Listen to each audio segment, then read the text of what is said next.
साथियों, आज का मेरा क्वेश्चन है कि दादा लेखराज अगर कृष्ण बच्चा है तो कृष्ण को जन्म देने वाला बाप कौन है। तो इसके लिए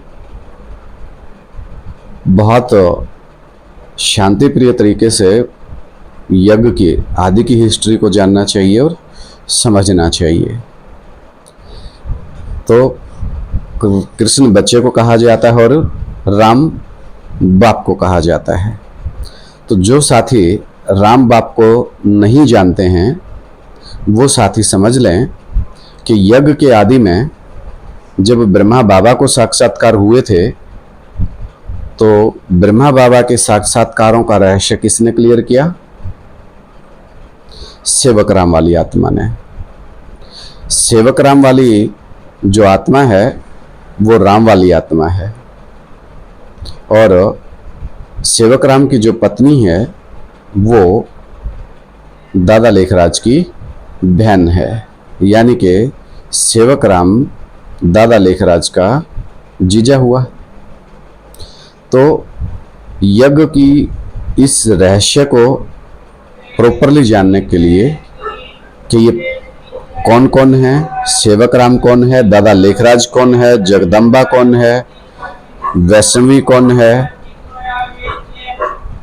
और ओम राधे मम्मा कौन है, यज्ञ की आदि की हिस्ट्री जब तक अच्छे से नहीं समझेंगे हमें ज्ञान अच्छे से समझ नहीं आएगा।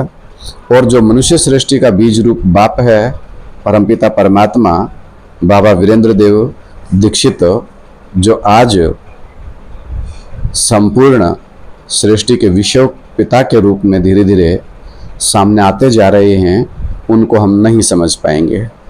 क्योंकि अगर वो विषयों के पिता हैं तो नंबरवार पूरे विषयों की भी माला होती है तो नंबर उतना पीछे चला जाता जाएगा।